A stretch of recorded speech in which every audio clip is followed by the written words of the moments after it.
Hi, welcome to Generation Gat Sports. My name is Marlon, My name's Elion. and today we're going to talk to you about the greatest offensive NFL players of all time.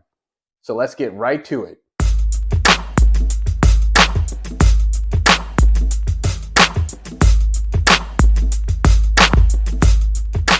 We're going to start off talking about tight ends. And don't worry, we'll get to some more interesting things, but let's start with tight ends. Some of you really love tight ends. So I'm going to let Elion go first to tell us what his top tight ends of all time are. And we're just going to go with one or two top ones. So my number one tight end is Antonio Gates because he was really good all his career till the past few years. But he scored a lot of touchdowns. He had 100 plus touchdowns. So I think that Antonio Gates is the best of all tight ends. And I then like that pick. for number two, I'm going with Tony Gonzalez, and that's because he was also a very good and very consistent tight end for most of his career, and he was really good with the Kansas City Chiefs. So I'm going with him. Those are good picks. I'm going to do things a little differently. I'm going to start off with number two and then go to number one because I want to give you guys suspense. But before I get to those top two, I'm going to give a shout out to a couple guys who didn't quite make my list. Shannon Sharpe, you were great, but you just got passed towards the end of your career. Jason Witten, you had a good run with the Dallas Cowboys, but again, there's a couple more modern tight ends that have done better than you. And I want to give a shout out to Mike Ditka, the first real modern tight end who both blocked and caught passes. But what you're going to hear from my top tight end list isn't going to sound much different than my partner over here, just a slightly different order. My number two is Antonio Gates. That was a great offense he was running with, and he did really good. But my number one has got to be Tony Gonzalez because he owns all the records. He owns all the counting records. Yeah, the yards, the catches, the touchdowns over his career. So my number one is going to go with Tony Gonzalez. Now we're going to move on to something that maybe a little bit more controversial for some people. We're going to go with the top quarterbacks. And I'm going to start this time. And I'm going to start with my number two. And as a kid, this was definitely my number one. But right now, he's number two on my list, and that is Joe Montana. From the catch all the way to the other Super Bowls he won, Joe Montana was the standard bearer in the 1980s. He threw all the touchdowns. The offense was flashy. He had a good running back, good receivers. He and Jerry Rice made a great pair. But he made all the big plays, and he won 4 Super Bowls. And at that time, really only Terry Bradshaw had 4 Super Bowls, but Montana was a much better quarterback. So I'm going to go with number 2, Montana. And if you'd asked me this question all the way up to 10 years ago, I'd have stuck with Montana. But now there's no denying the GOAT is Tom Brady. He's got all the Super Bowls. He's got single season records that he has set over time for various for touchdown passes, for yards. A couple of those have been broken since he set them. And he's got all the counting stats, and he's still going. As we're shooting this at the end of 2022, and Tom Brady's still playing. He might even still make the playoffs. He's still increasing his records. So I got to go with number 1 is Tom Brady. How about you? All right, so I'm going to also start suspenseful on this one. So for my number 2 pick, I'm going with Drew Brees because he has 80,000 passing yards, and I think that is a great amount of passing yards. He also has 570 plus touchdown passes. He used to hold the record for most touchdown passes, but that was like for a game or two. Mm-hmm. And then for number 1, I think basically the difference between Drew Brees and Tom Brady for the counting stats is that Drew Brees retired and Tom Brady is still playing. Yeah, that's pretty accurate, I think. And then for number 1, obviously Tom Brady, because he holds like every single quarterback record except for most pass attempts without an interception. Yeah, I want to give a shout out, as you know I like to do, to a couple quarterbacks we did mention, quarterbacks that I watch. There's also Dan Marino. He didn't win a Super Bowl, but man, was he something. The quickest release I ever saw, and that offense, especially given the time that it was a beautiful thing with Mark Clayton and Super Duper. And then I also want to give a shout out to Peyton Manning, the most cerebral quarterback I ever saw. And, you know, if I had to win a game and I needed to pick a quarterback, I know I picked Joe Montana and Tom Brady as my top 2. But at their peak, I might take Peyton Manning. He just didn't accomplish quite as much as Joe Montana and Tom Brady. Next, we're going to move on to wide receivers, and I'm going to let my younger partner over here start off with those. Well, Start off with number 2 first. Okay, number 2. Give us some suspense.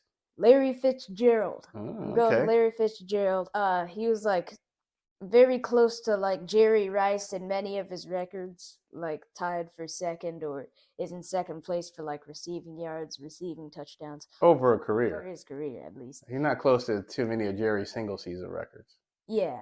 Or the single season records for anything else. But Just I'll let you keep going. all time records. So he has 100 plus receiving touchdowns, 10,000 plus receiving yards. He's good in all those sections. Honestly, he whenever he got the pass, he really didn't drop it that often. So I think he's a good number 2 spot. And then obviously Good hands. For number 1, Jerry Rice, the greatest, or some would say the greatest of all time, even above some quarterbacks, because 160 plus receiving touchdowns. I don't know if there's any other player who's even got that many. All right, that's a good list. That's a good list. There's not going to be much suspense to mine. I'm going to tell you my number 1 is Jerry Rice, but I'll get back to that. My number 2 is not Larry Fitzgerald, but yes, it's Randy Moss. Randy Moss changed the game when he came in, and that year he had with Tom Brady in 2007, I think he caught 20-something touchdowns and almost caught 1,500 yards worth of receiving yards. He was great. He was great with Minnesota. He was great with the year he played with Tom Brady, and you check his stats. He's in the top 5 for a lot of career stats too, even though he didn't play as long as some of the other receivers. But his peak was incredible. It was just incredible. I swear he didn't even have to really run routes. He just run a slant, and then you couldn't catch him, or he just run a post, and then you couldn't catch him. And if you could catch him, he was taller than you and had better hands. And that's why people, what we call today, getting mossed. That's what Moss did for a career. He'd just take the ball away from you and score the touchdown. Now I'm going to go to my number 1, which is Jerry Rice. And as I like to say, if you don't pick Jerry Rice as your best receiver of all time, then you're not qualified to have these discussions. I'm just going to go out and say it like that. Jerry Rice owns all the counting stats. And for anyone to catch up with Jerry Rice, they're going to have to be great for a decade and good for another decade. He played for 20 years, and he didn't really have a bad season. He owns the total touchdowns record, the total receiving yards record, and no one's even close to him. No one scored more touchdowns than Jerry Rice, running back or anybody else, except for quarterbacks, period. And that's just great. So Jerry Rice is your easy number 1, and I would have had him as my GOAT football player overall all time and as a wide receiver, but I still got to give that to Tom Brady at this point. All right, we're going to move on to running backs, and I'm going to start with running backs this time. And I'm guessing our lists might be a little different. Before I get to my top 2, let me give a couple shout outs to a couple people who didn't make my top 2. First is LaDainian Tomlinson. He was a great running back, really great. He still owns a single season record for touchdowns, both rushing and in total touchdowns in a season. Again, not for a quarterback.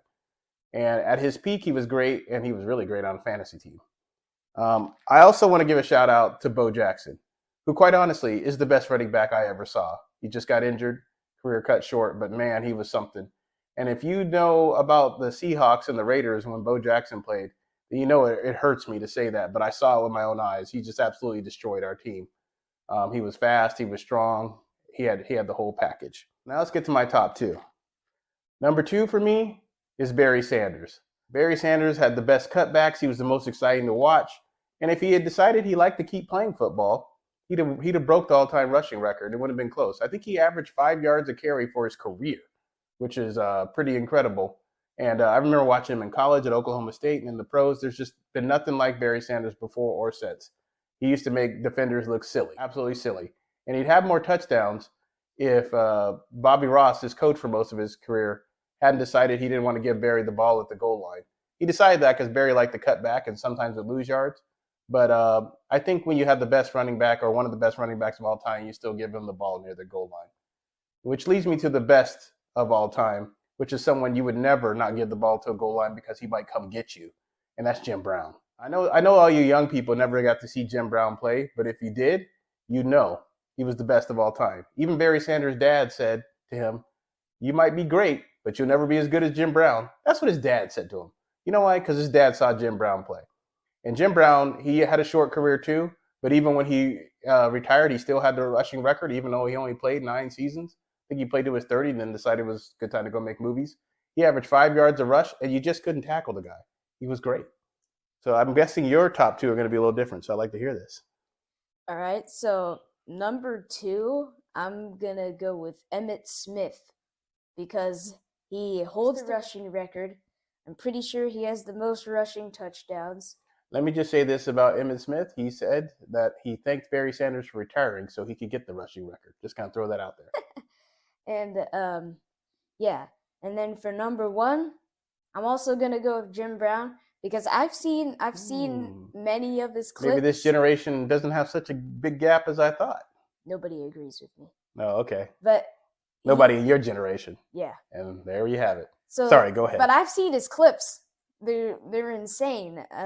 I've honestly never seen a lot of things like him. People may have the same play style, but they'll never be able to execute it as well as him. Yeah. And Jim Brown he made a lot of good movies too. He was a great activist. I'd like him as a person too. All right. We're going to move on. What do we have left here? Just the top offense of all time? We've done wide receivers. We've done tight ends. We've done running backs. We've done quarterbacks. Just the top offense of all time. I'm going to let you take this one. Do you have one or two top offenses of all time? I have 2. All right, let's hear it. Start with number 2. Okay, number 2.